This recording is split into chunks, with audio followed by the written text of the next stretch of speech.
দেখো কেমন কাদায় ঝকঝক করি। ব্যাঙ এত এখন ব্যবহার কথা।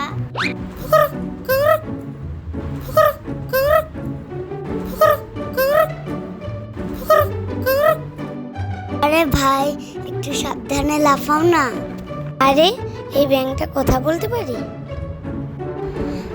আমি ব্যাঙ সাহেব, জলাভূমি আমার রাজ্য।